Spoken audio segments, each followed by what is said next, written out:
episode of Gods of Rock with lasted one episode longer than we thought. Yeah, it's gone over a week, so that's great. So Keith is going to kick us off this week with a little interesting journey he had, which has sparked a good conversation with us. I was saying to you now, after we'd done the broadcast here last week, jumped in my car to go back to Llangollen, and I put Six Music on, and Steve Mac. I think it must be, what was it, a Wednesday, something like that? I don't know, he must play an album in its entirety in between 6 and 7. And he had the Rosillos on, the first album. I think it's called I Hate the Rosillos. I've absolutely blown away with it. Absolutely great album. Superb guitar playing, raw as you like. Very pleasantly surprised. But what's more, well, it's not that surprising. I think I saw them on the tour about 1978. Where was that at? Eric's in Liverpool. Oh, Crowders went. Mark Hughes, Tony Derwent. Crowders used to go on a bus. Yeah, I think I went Eric's about half a dozen times, and I saw them, but I don't remember much about it. But all I always sort of remember about the Rosillos was they had a single called "Top of the Pops," which wasn't really typical of what the album sounds like. So I'd strongly recommend that to anybody. Just have a listen to it. Was it a guy called Eugene on guitar and Faye Fife? She was a singer for a Scottish band. I think they were first what they called the Revillos, and then they became the Rosillos or something like that. I don't know. But yeah, definitely worth a listen. And then what else have I done? Oh yeah, Wednesday went to see Johnny Marr. Oh, cool. In where at? Rocking Chair in Wrexham. Ah, yeah, right. It was good. He was all right actually. Really good support band. And I've forgotten their name, but it will come to me. I actually absolutely loved them. They were really good. Began with an A. It's gone. What are you thinking of the name? It won't happen. It's gone. It's gone, is it? I should have researched it. It's fine. Or made a note of it at least. I've been telling you to write this stuff down, Keith, but no, you don't listen Alberta. Flack. No, that was Roberta Flack. That was Roberta Flack. And it's not the Alberta Shakes, that's the Alabama Shakes. It's not the Alberta 3. Nope. It was the Alberta something. Anyway, check them out. Really good. Johnny Marr support band. Anyway, a great opportunity for me to have another rant. Me pet hate. Going to a gig. People spend 25, 30, 40, 50 quid. Tickets aren't cheap. And yet people still insist on standing around when the band's on, talking. Oh, fuckers. Not just one or two of them, but fucking big groups of them, 5 or 6. And then you get the other... they film it on their phones. So they because they're all short asses, and I'm not, they have to put the phone up above their head. It's right in my eye line. Yeah. Like, please, just go and watch the gig. Put your phone away. Shut up. Oh, and the other one. The guy who has to get on someone's shoulders during one of the Smith songs he does, and it's like, I wish I had a bottle. Yeah. That's what they were invented for. It was a bit like the old days at Reading, mate. Yeah. You know, you just launch it at him. And he's there with his arms in the air, sitting on his mate's shoulders, looking round to see who's looking at him. Fuck off. Yeah. Seriously, excuse me language, but it just pisses me off. I mean, go to the gigs, enjoy the gigs, keep your phones in your pockets, don't talk, and enjoy the music. Do you know, we had a thing at the Liverpool Arena, I've gone back a long time now, where we'd gone to see Roger Waters, and it was the... Oh, nice. Yeah, well, you would think so. You would think so. And, well, I got 2 rants, actually, so I can beat that, seriously, mate.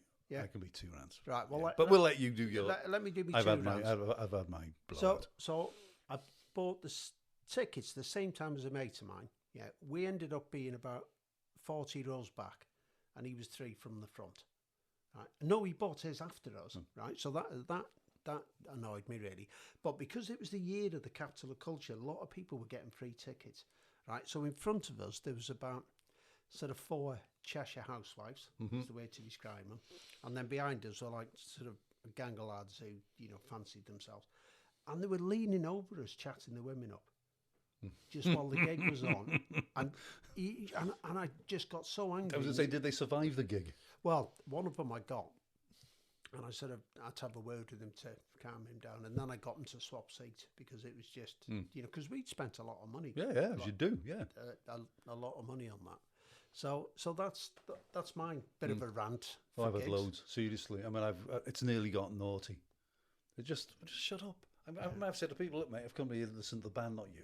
Yeah. If you want to talk, go outside. Yeah. I mean, one of the first gigs Karen came with me to, we went to see the Manics in Assembly Hall in Derby. And we probably got the last couple of tickets, just managed to pick them up. And so we go to Derby and all the rest of it. Sitting there watching them. And these two blokes, they just didn't shut up. And in the end, I've asked them nicely to be quiet. Yeah. And it was just like, they just kept on talking. And in the end, it's just like, it didn't, it just got a bit nasty. Yeah. And I think it scared her a bit too, thinking, God, Yeah. what have I got lumbered with here? Yeah. But loads of kids, I do, I mean, and I tell you, it stems from when I was a kid, or probably about 17, 18, went to see 10cc in Free Trade Hall, I think it was. And I was yapping when they were on, and this bloke turned around and said, "Hey, mate, will you shut up?" Yeah. And I thought, yeah, no, you're right. Yeah. You don't need it. You've come, like maybe we couldn't watch the band. Bit excited, probably one of the earlier bands that I'd seen. But good band, 10cc.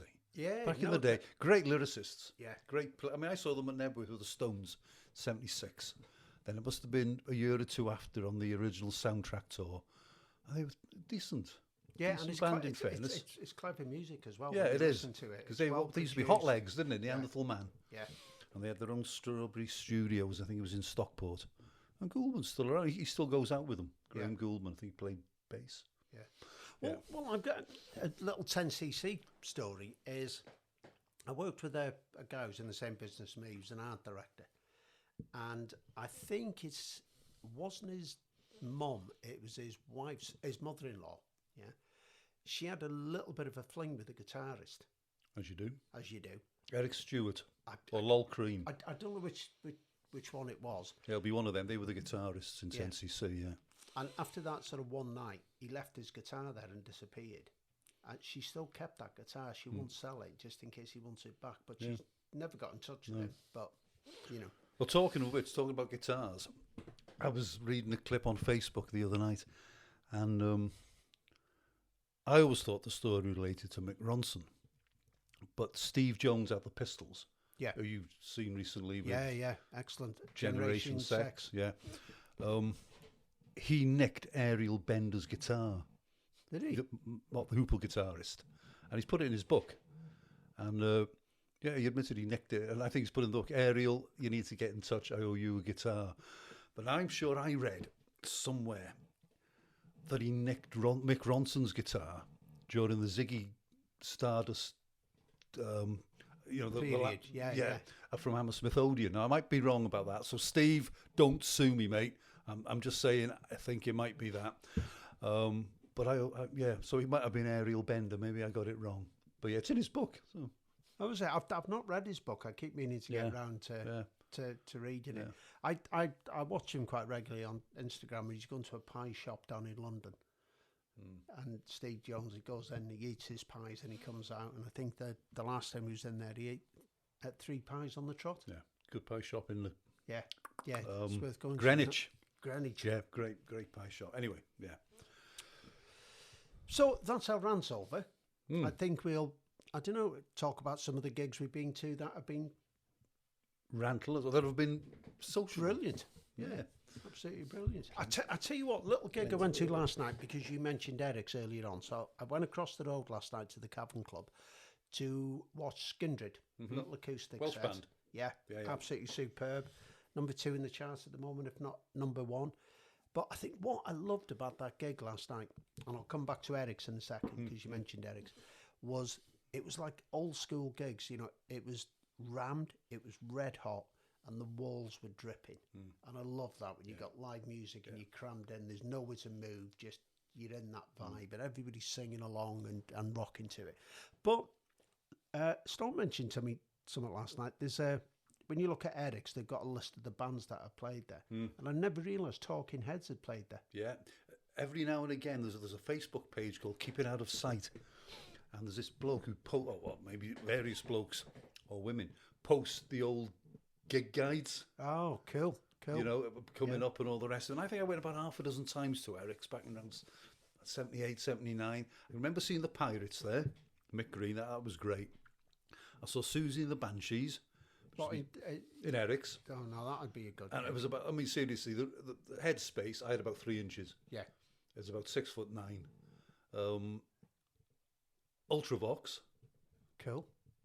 Premature. Yeah. That was when they had John Fox on vocals. Rosillos. And I saw a couple of others that I can never always struggle to remember. But I know I went about half a dozen times. That was a great venue. Yeah. It really was. Yeah. I've got to admit, I've never been to a gig in Eric's.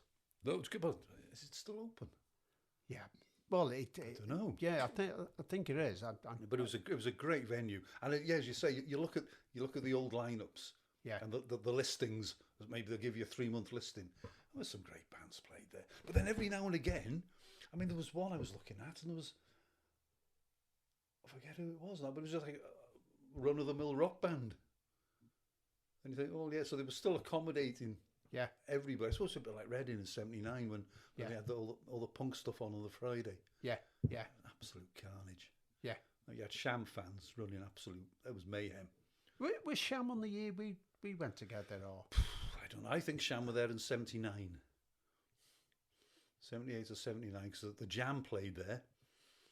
Remember the Jam, and there was a load of different punk bands. I think I can remember the Motors playing, but they were more sort of new wave, and I think they might have been a little bit after that. We will have to get a list together, so when we're doing this, we can refer to. I mean, because we saw so many good bands there. Yeah. Did you see Stevie Ray Vaughan? Yes. And Rory Gallagher. Yeah. Those years, yeah. I mean, I think 77 to 83 I went. Yeah. And I think they stopped after that for a little while. Because I know we've talked about this, you know, I've sort of said lots of times there's bands I'd wish I'd seen. And then you look at the lineup and you have, yeah. And then I think, fucking hell, I saw them. Yeah. I was there and I can't remember it at all. No. Yeah. I think I think we said last week, you take quite a lot of it for granted. Yeah. They're on, you watch them. Yeah. You know, I remember seeing Marillion in the middle of the afternoon. Yeah. On that, I don't know, Friday or a Saturday. And I think it was the first album had just come out. And Fish was heavily made up. Yeah, all the war paint on his face. And my man's got a great voice. And do you know what? I've heard nothing by Marillion since he left. Honestly, I've heard nothing Steve Hogarth. Yeah. Just don't know. I have to say, I am a vocalist bloke. If I like the singer, the band's got a decent chance of me liking them. Yeah. If I don't... So who would you rate then? Who would you rate as your sort of vocalist? Because you sung in bands yourself, haven't you? You could call it that. You've done a bit of warbling in your time, haven't you? I don't know. I mean, I always like Gillan and Plant. But there are lots of other bands with good singers. People like Mike Pato. Yeah. Who was in his own name band, Pato, and Boxer. I mean, he had a great voice. And if you listen to there's an album by Boxer, and the cover was banned. What it is it's hard to get hold of. I think it was withdrawn due to the nature of the cover. Yeah. And not a million miles away from Bon Scott. I think bit different. We got strong, bluesy, belts it out. Yeah. Doesn't hold back. Mike Pato had a great voice. So there's loads of people. I remember having a chat with Nicky Moore. He sang in Samson. God, I remember Samson. Yeah, Bruce Dickinson sang with him. Yeah, I'm sure when I saw, I can't remember when I saw DC at the Empire or Thin Lizzy. I'll have to go back and have a look. I think Samson were one of the support bands. I saw them supporting probably Gillan a bit at Victoria Halls in Hanley. Right. And it wasn't Nicky Moore singing then, so it must have been Bruce Dickinson. So I don't know if Nicky joined them before or after Bruce, whatever. Yeah. But anyway, he had a blues band going, the Nicky Moore Blues Corporation, and they played at the Hooker Blues Festival at the Rugby Club in Wrexham. Yeah. And I saw them there 2 or 3 times. They do their own gig on a Friday night and they come back. And I'm just chatting to him because he'd been on TV. There's a documentary about some big shopping centre in Essex. I think it might be where they have that darts competition from. Lakeside. Yeah.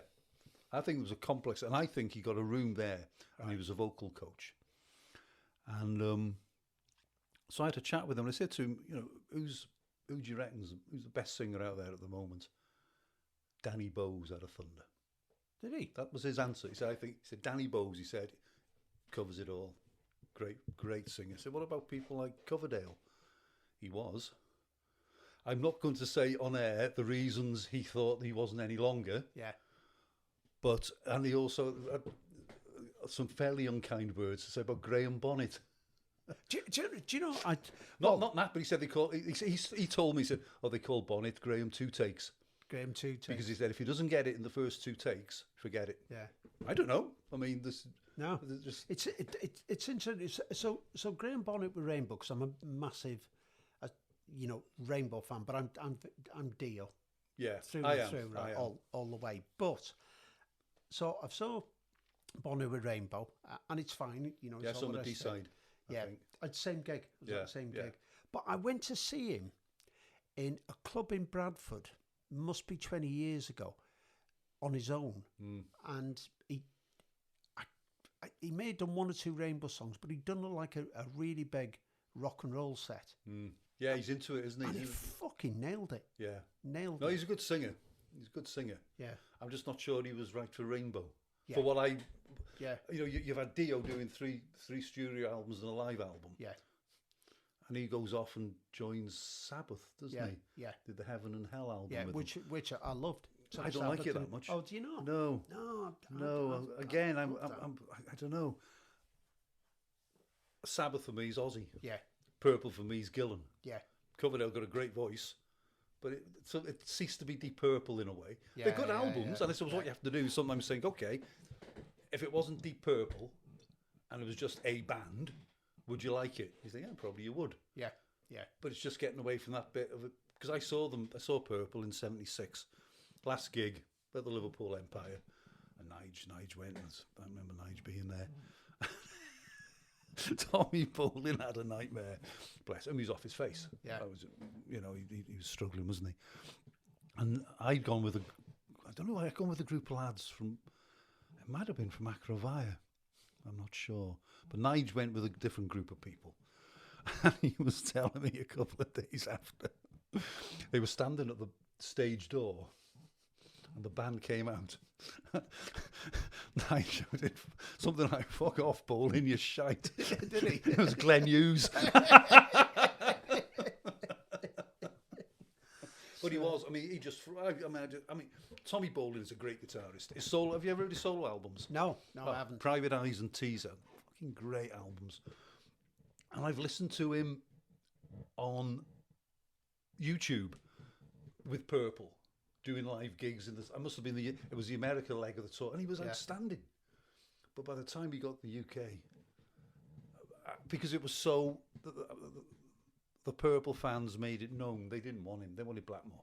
Yeah, and they were. I mean, I'm neither here nor there with that one, but they really were giving it. And he just froze on stage during his solo, and it was so sad. But the whole gig was a shambles. Right. Absolute shambles. I mean, Coverdale kept going off. Yeah.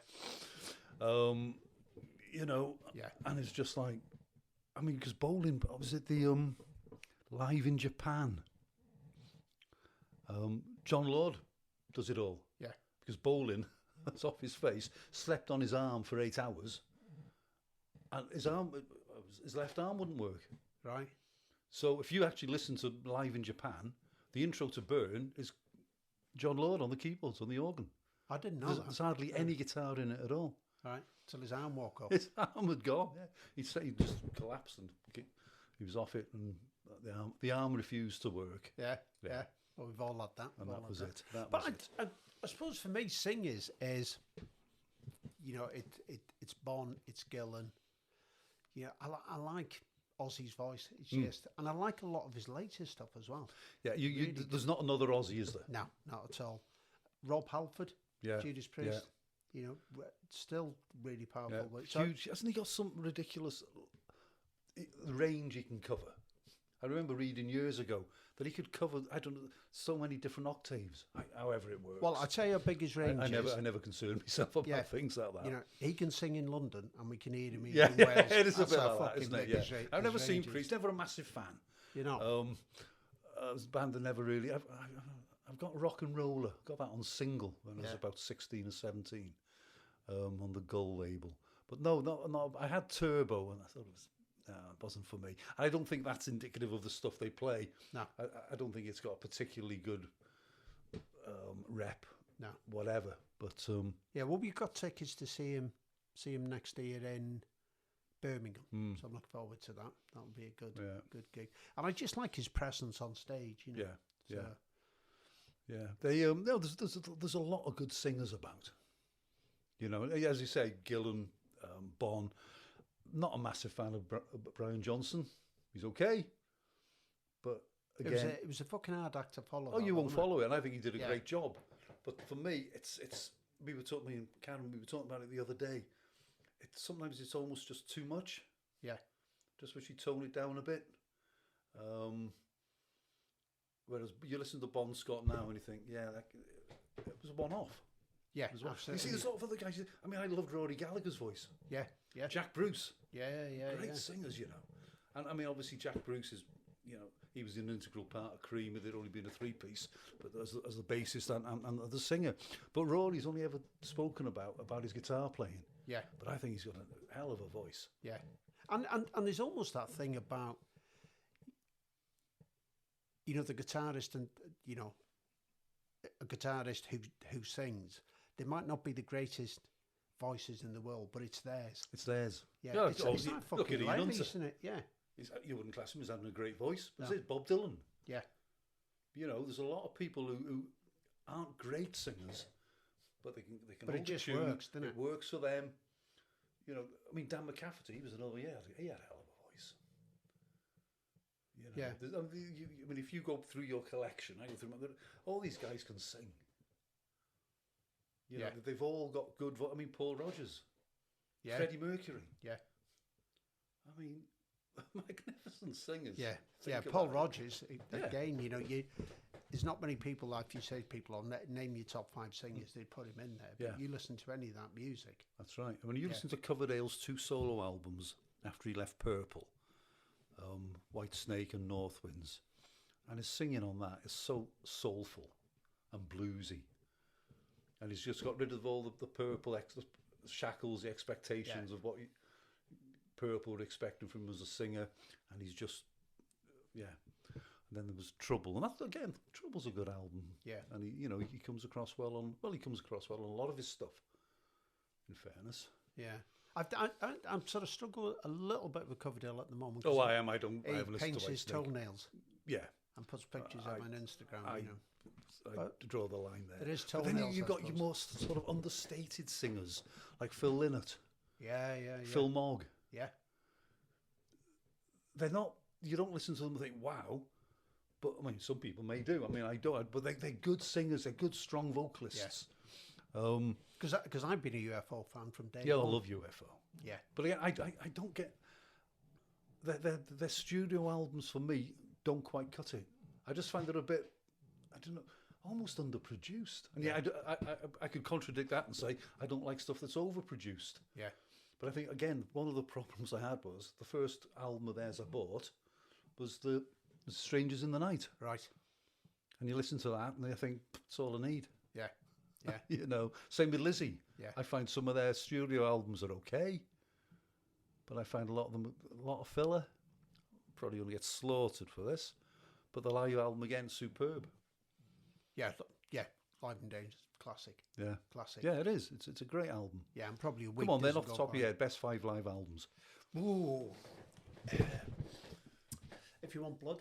Yeah, Yeah. I've got a bootleg of that. Have you? It's actually probably as good as, if not better, than the studio album. Oh, it'd be Radio interesting to see broadcast. that. Yeah. Yeah. Anyway, sorry, go on. Yeah. Made in Japan. Definitely. Yeah. Absolutely love that. Live and Dangerous. Yeah. Skinned, one more for the road. God, I forgot about that. Yes, Ronnie Van Zant. Let's talk about singers. yeah, exactly. And I also like. I'm just trying to think. Just put it into that sort of top 5 there. Probably Priest Unleashed in the East. It's good. Tokyo Tape, Scorpions. Unleashed in the studio, wasn't it? Yeah. Apparently something wasn't plugged in. Yeah. And they had to redo a load of it. I think it was had to redo the vocals. Right. And you had to do them in the studio. Yeah. Yeah, but I like oh yeah. No, for me, definitely made in Japan. Where would yours be then? Made in Japan. Yeah. I'm glad you mentioned One More from the Road. Absolutely love Skinnerd. Welcome to the Club, Ian Hunter. I think that's a good. It's only 3 sides live. I've never heard that, so it's all right. It's okay. Rory Gallagher, Irish Talk. Yeah. Good album. Song Remains the Same. Good album. Zeppelin bootlegs have got like Blueberry Hill. Yeah. You know, they've done some good stuff. Unofficial. I put myself on the spot here actually. But I mean, I love a bit of prog, and like I think Welcome Back, My Friends. Yeah. Emerson, Lake and Palmer. Yeah. Triple album. Yeah. Triple album. Triple live album. Yeah, hell. Triple live album. Some Black Crow stuff. That's been released live. Before the I don't know, something to do with the fog in San Francisco. But yeah, I mean they've done some good stuff. But rambles a little bit. Sometimes the jam's gone for a little bit too long. But again, a great live band. But yeah, I mean there's a lot of good live stuff. You don't seem to get them anymore. No, they don't seem to release live albums. So interesting about a live album. We lived in Frodsham and I worked in Chester. Yeah, and my trip in the morning, if I got in early and there was no traffic, I could leave my house and the journey to work was exactly the same length within like the odd few seconds of the drum solo in Moby Dick. Really? Yeah. That's probably the reason we fucking lived there. Yeah, just so you could hear all of Moby Dick. I can get all of Moby Dick in. In the Allmans, their live album. Yeah. What's it called for our viewers and for me because I can't remember it? What, Live with the Fillmore? I don't know. I can't remember. Double live album. Frampton Comes Alive. Yeah, I never really got into Peter Frampton that much. I remember, I'm sure my sister bought that album actually. Well, I had tickets to go and see him a few years ago, and then because of COVID, they cancelled that, and then he wasn't. I think he supported Purple a few years back. Did he? Yeah, definitely, but didn't. I think it might. I don't know what tour it was, but I went. I didn't watch him. Where I caught the end of him. There were 3 bands on. I can't think who the other band were. But that was good, yeah. I mean, but I think, yeah, definitely for me, best live album made in Japan. Yeah. Love it. So when I lived down with my mum and dad's, let's say I was about 15 or something like that, and there was this weird guy that used to come and collect the pool's money. Yeah, or the coupon. The coupon. Right? So he came round. I'm blasting out Purple, and I think it was Child in Time was on, I think, right. So there's a knock on the door, and my mum had left like an 80p or whatever it was. I give him, and he was like, looking back at it now, I think he was a bit of a perv, really. But he said, "Oh, what's that playing?" I said, "Oh, it's Deep Purple." He said, "Oh, I like music. Do you mind if I listen to it?" So he came in, and fair dues to him, he stood there like to attention and fucking listened to it. And at the end of it, he said, "That was just beautiful, man." Yeah, and then he went. But another thing is, we probably a year before that we were younger and we had air rifles. As you do in Gwerseld. And pistols. We were on the bank one night messing around, and he was coming down the road on shooting pools collectors. Fucking, we shot him. And I could see the dart, right, or the pellet leaving my gun, and I could just see it just hitting him in the visor of his helmet. And you know, as you go down to the cricket club in Bradley, down that slope, his head went back like that, and he fucking hit the wall. There's a stone wall there, and he went over the top. Like, maybe we need to edit this. Yeah, I don't even think he's alive anymore. But he got shot in the head. Yeah, we wasted him on that time. But I remember for about 2 days, at home, just panicking in Oh, yeah. case it come about, you know, Yeah. that. But no, and then like a week later, he was back doing his rounds again. Yeah. So I never, with a vest on and yeah, bodyguard. and then he ended up, you know, going from shooting him to saying, "Beautiful man," Loves Deep Purple. to Deep Purple. Yeah.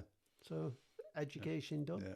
Yeah, great song. Just talking to singers, I can't remember who was the guy that sung with Rainbow when we saw him a few years ago in Birmingham. Oh, was he a guy from Chile? I can't remember his name. Because But yeah, Germany was it? Was it Chile? I thought he'd done a really good job. Well, you think about it. He's covered Gillan, Yeah. Coverdale, Jolyn Turner, Yeah. Dio, Yeah, Bonnet. yeah. Anybody And else? there might have been somebody else thrown in there. So he's covered 5 vocalists there. yeah, 5 of the best vocalists you're going to come across yeah, in that genre of Yeah. music, and he's nailed every song. yeah. It was great. Yeah. Great gig that. Yeah. Great gig. So you know that's off to him. Yeah. That's a good effort. Yeah, yeah. No, that was an enjoyable gig. That Wasn't it? It's Yeah, I good. waited a long time to see that. Yeah. That was a good And gig. Blackmore wasn't too bad either, was he? Yeah, it's interesting. You go and see the guys now, you know, and I'm trying to, probably like all of us, we're trying to cram gigs in when they come round, Yeah. just in case you never. You don't know if next time they're going to come or if they're going Yeah. to come over again, do you? Yeah, exactly, like the Who the other week and stuff. And even though the energy isn't quite there that it would have been 20 Yeah. years ago, rightly so, but there is something brilliant about seeing an old pro who knows their instrument and their craft. I'm not going to say they don't incredibly well. lose it because unfortunately a lot of them do. But a lot of these guys, you do tend to find someone's mostly who've looked after themselves. Yeah, yeah, You know, that are still able to get out there, do it, and you know, Daltrey. I mean, he doesn't look like, was he mid-70s? yeah, He doesn't look anything like, but he looks after himself. yeah, exactly. Townsend does. Yeah. You know, he didn't always, but you know, they And come I- through the other side and Yeah. they do all right. And I think there's two bits to it, isn't it? They're physically fit, Yeah, but they're mentally fit, aren't they they? are, aren't They're they? still And I creative. think that's what helps. Yeah, You know, if they think, right, okay, we're going on a multi-million-pound tour in 8 months' time, I need to get ready for it. yeah, So if they've always got something to sort of, if you like, look forward to, yeah, that's got to be some sort of motivation. I think what you don't find though with these bands is they're touring, but they're not recording anything new anymore, other than probably Purple. right, yeah, yeah. The Who haven't recorded anything new for a while, have they? I don't think. No, I know, sort of Priest haven't and stuff. But I also still like going back and watching some of the bands that do tour a lot, and it's probably not your thing, Keith, but you know, every time Saxon come around, I go. You go and watch Just them. because, you know, they still put their foot up on the stack at the front. Yeah, and they you still know, wear spandex. Oh, no, No, good. no. Good. There's a bit of leather going on. Yeah, yeah. Well, I saw them with supporting Rainbow at D-side, and then I saw them at Download, you know, 8-9 years ago, whenever. Well, they played the main stage. They do what they do. Yeah, and Best Voice is still great. Yeah, Still yeah, great. yeah. Still really good. So, yeah, but I was trying to work out this week. I was just thinking about how many gigs I think I've been to. Right. and I sort of got to about 1,000 and I was starting to lose Jeez. these counts. So it has to be about that. It's got to be about that. So, for example, like, and the way I started to tot it all up was Sabbath about 10 times, Really? Motorhead 30, you know, Saxon about Yeah. the same, you know, and then suddenly you start to think, so, and then if you work out roughly you do, let's say you do 50, 60 gigs a year, would you say? I don't, not anymore. I know about, for a few years, in the noughties, we were doing probably 3 a month. Yeah, Going watching a lot of the sort of new indie type bands. yeah, yeah. And the festival. I think I clocked 50 festivals. I counted them a few years Yeah, ago. so you work out how many bands. Oh then yeah, each Ben, fe- you've got loads. yeah, But I think I did 50 festivals. yeah. And I haven't been for about 6 or 7 years. But we were talking the other night. We might like to do one next year. Buy a decent tent. Yeah. I can do a small one. What would you do? I don't know. We'd have to have a look what's on. Yeah, You know, it's something I think we'd both like to sort of get out and do. Yeah. I mean, what I now, I mean, because I had quite a break from it, as you were saying last week. And then Ben got to an age where I think I took him to download for a day. And then I think the year after we went for the 3 days. And in that time, I think me and Karen had been to Leeds a bit and a few other little festivals. But download felt like it used to feel. Yeah, yeah. And we used to go to Reading and Nebworth, the early Monsters of Rock. It felt like, well, yeah, this feels like a rock festival. Yeah. Leeds used to be quite good. You look at it now and it's shite. Yeah. But we saw some good bands in Leeds. I mean, we saw The Cure there. Not a band I'd have entertained at the time they were out, but you think, oh no, they were all right. And I know with you, you're going to see Echo and the Bunnymen, aren't you? Yeah. Probably not a band you entertained back in the day, was it? No, not at all. No. No. Then I think you've got to move on. You've got to try and expand your musical tastes a bit. Yeah. And look at something different. Yeah. I saw McCulloch. Tell you a story about McCulloch. Go on. He played in Central Station in Wrexham. Oh, I don't know. Let's say 10, 11 years ago. Solo gig. Yeah. On a Sunday night. Karen's a huge fan of the Bunnymen. She said, shall we go? I said, yeah, we'll go. We'll go and watch Ian McCulloch. So he comes on. And I seem to remember he didn't go on the stage. He went at floor level, and I think were the tables, or it's quite an intimate little gathering anyway. And he might have played a song, and somebody starts laughing. I don't know if it was at him, I don't know whether somebody said something, but this bloke laughs. He has him thrown out of the venue. You're joking? Oh, I'm not. He had him thrown out of the venue. And he said, I'm not carrying on until he's gone. So security had to take him and move him.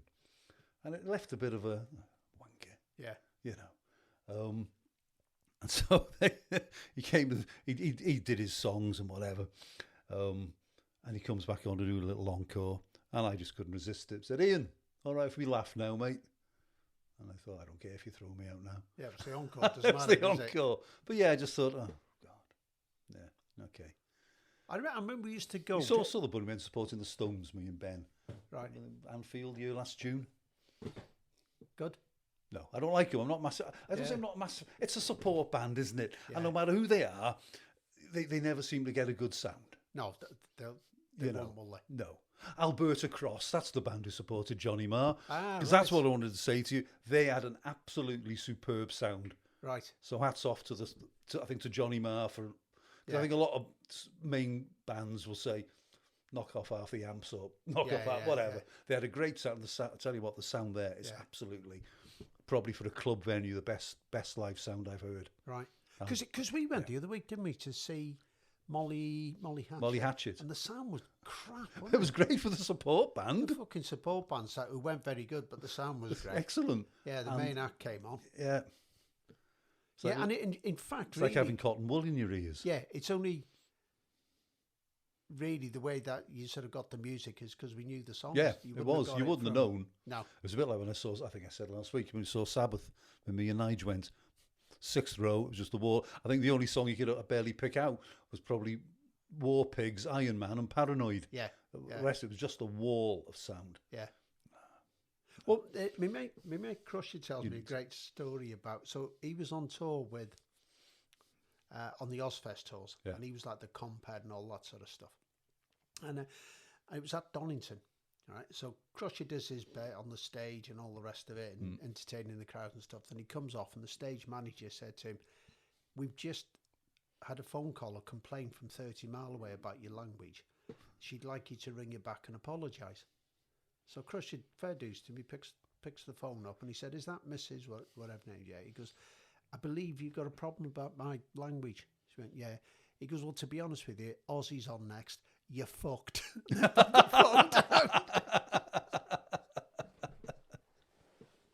So,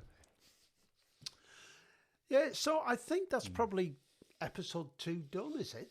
Would you say? No, it might be. Quite enjoying rambling, actually. Well, let's I just don't think a few more great live albums. Yeah, It's a bit weird. You understand now, though, when people go on quiz shows, how it And you think, how come they haven't got that right? Yeah. And even just doing something like this with a mate, all of Yeah. a sudden I can't think of any good live albums. No. Or if I can't remember what they were called. Yeah. But yeah, you got Strangers in the Night. I think that's a top live album. Yeah. Mott Live, obviously I'm a Mott Looper fan. And that's I mean, I just wish Mott Live had been a double. Yeah. I So, really so do. when was the last time we saw Ian Hunter? It was down. Well, the last time I saw him was with you and Storm, a few of us, and we went down to Central's. Yeah, he played Central Station once. Yeah, when was that? That was a fucking good gig. I remember it. Was that 10 years ago? No, it was longer than that. I'm just trying to think now. I reckon it was around 2005, 2006. Was it? That is cracking up, but that was a good gig. Yeah, it's good live, still do it. I mean, yeah, without a doubt. But there are lots of good live albums. I mean, the band, the Last Waltz. Yes, yeah. You know, superb. And I know it's not just the band; they've got loads of different people on. But you know, Kiss Alive too. yeah, never heard it. No, cracking album. Yeah. Rust Never Sleeps, Neil Young. Now they're coming. Now they Flowing thick and fast. Yeah. Now that's an album I haven't heard. That's a great But album. go back to singers and stuff. Again, Yeah, you wouldn't class Neil Young as a great singer. No, but doesn't it work? Yeah. You know. And I remember an interview with Doug Aldridge in Classic Rock magazine, I think, and he was saying that he's a massive fan of Neil Young, and he said what he likes to do is, he said, he doesn't think he's a brilliant guitarist. Right? He said, but he said, but he said he can imagine if he was a better guitarist, what he'd do with some of his solos. See, I think you can understand why a lot of the bands who came out of the grunge thing like him. Yeah, because he had that dirty, raw. There's a rawness to it. Yeah, Isn't there? And I think I can get what Doug Aldridge is saying, but you listen to a lot of people think you're a good guitarist if you can play 100 notes in 30 seconds. Yeah, and big solos and all the rest of it. And it's not what it's always about. I like listening to people like Jason Isbell. And I mean, he's a great guitarist. Yeah. But you never think of him, you don't think great guitarist, Jason Isbell. But I mean, a lot of these guys on the Americana scene, fucking hell, they can play. Yeah. They really can. I mean, you listen to some of the stuff they turn out, and it's just like, whoa. I mean, Doug Pettibone, who plays in Lucinda Williams' band, he's a hell of a player. You know? And so it's not just, I mean, the interesting fact about Johnny Marr, his favourite guitarist when he was a kid was Richie Blackmore. Was it? Yeah. I would never have put that. Yeah, no, I was reading some article about him, and he was saying he loved that's what he grew up with. Yeah. So to sort of go from that to what he sort of did with the Smiths and all the indie stuff was quite, but he said he loved I think, Clapton, Beck, Blackmore, Page. Yeah. You know, that's what turned him on to playing a guitar, you know. Yeah. But yeah, I mean, there's just so many good players around. Yeah. And I like a lot of the blues stuff when you're talking about, you know, you don't have to play it a million miles an hour. No, you don't. Some of the better blues stuff, there's hardly anything in it. No, there isn't. But it just works, doesn't it? Yeah, of course it does. And I think that's what I like sort of Page, I think, because Page can do, well, and Zeppelin, you know, they'll do reggae. They'll do country. Yeah. They'll do rock. They'll do blues. Yeah, they just do it cover all. everything. Yeah, yeah. I mean, I was listening to I was in Zeppelin 4. I just bought myself a new deck. What have you got? This is a word from our sponsor now. What is the name of your... It's a Riga P3. Riga I went P3. into, is it Acton Audio? Yep. A little Acton Audio for a new stylus. Came out with a Riga P3. Yeah. And I'm so glad I did. Yeah. Can't believe I mean, that's not the top of it. I think there's a P6, and I was talking to a guy in a record shop in Ludlow a couple of months ago, and he was saying, well, you can upgrade it by putting a different stylus on, and I have got a different stylus to the one I had originally, and that's boosted it again. I'm not a techie. I don't understand it all. But again, the P6 is like, I guess, better again. But this is great. You pick up stuff that you've never really heard before. And I've lost my track. What were we talking about? I can't remember. I'll have to edit that bit as well. You're going to be busy, mate. No, I'm keeping it all in. Yeah. This is real live. It is real creaking live. chairs, talking on the vapes. You know, this is what the folks want. Yes, I'm just trying to think now. We were talking about Zeppelin. That was it. So I was listening to Zeppelin 4. I have when I get something new, like a new deck, and it doesn't happen very often, I'll always, for some reason, I will always play Mott by Mott the Hoople first. Don't know why. It was just like an album I grew up with, lovely album, great album. But I played Zeppelin 4, and I've got a first pressing of it, you know, and I was blown away by the production on it. I mean, Jimmy Page. What a producer. I think we may have talked about it last week again, but sorry if we did. There's just layers of guitars. Yeah. And you think, oh, hang on, I've never heard that before. I've never heard that before. And this guy and it was Mod Lang in Ludlow, and he was chatting away. Obviously knew his stuff about decks and all the rest of it. And I think he was talking about either the P3 or the P6. And he was saying there's that Dire Straits track, Private Investigations, is it? And he said there's a bit in it that you never used to hear on vinyl, but you'd pick it up on the CD.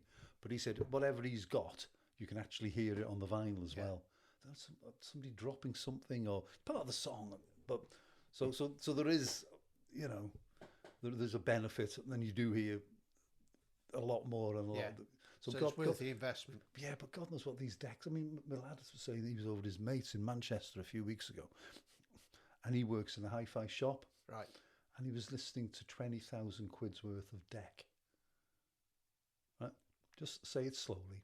20,000 pounds worth of deck. And he said it was just unbelievable. Could you tell the difference?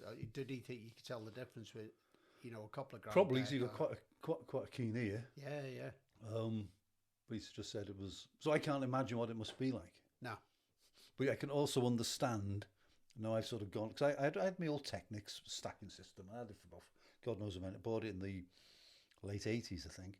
Had that for years. Then I updated, got a Project, which is all right, but didn't see a lot of difference. And then I got this Riga P3, and all of a sudden you think, wow. Next level. Yeah, but then you're thinking, I wonder what the next level after this is like. Yeah. So you do have to be careful. But you can understand why people keep upgrading, keep getting something better. But where do you stop? Yeah. I tell you what would be a cool thing is if people opened up a place where they had the £20,000 system in there and a sofa, and you could take it on album. Yeah, I mean, a lot of these, I mean, you go to Acton Gate Audio, you can do that. You can take out records in, sit down, they'll give you a trial run of... Yeah. Not meant to rent out for a night, so you and your mates go down there. No. You'd never listen to yours again. No. That's the trouble. But it would be good. It would be a good, you know, okay. So I had a couple of mates down south when I worked down south that they used to go and hire a rehearsal room on a Friday night and just take beers, a curry and some albums down with them. And turn it up. And just turn it up loud and just blast it out. You know, have a good heavy metal night. Yeah, that'd be all right, wouldn't it? Yeah, that's a good evening. That. Yeah, it's on an industrial estate somewhere. Yeah. Just out of the way. Yeah, just jack it up to 11. Yeah, or an old farm. Yeah. Well, we've got an old farm here, haven't we? Oh, there you go. Yeah. But just haven't got a good stereo. So, yeah, good. Well, we'll call it a day on episode 2. Yeah. Now, I think what we're going to try to do with future episodes now is we're going to get some mates in, aren't we? We are. We will. You know, listen to I've had their some more stories. ideas. A couple of blokes I met at the Johnny Marr gig. I thought they will be ideal. Yeah. So I'll look into doing that, and we'll have to sit down and work out how we do it. How we do it. Get some extra mics plugged in. So, and the other good thing about doing this, Keith, at least we can now have on record the bands that we have seen. Yeah. You know. For posterity. So when we're older, we'll remember. we can go back and play it again. Well, thanks from Viv and Keith for listening to the second episode of Gods of Rock, even. Gods of Rock Gods. We're not bothered. Call us what you want as long as you're enjoying it. See you next week. Take it easy. Have a good week, George.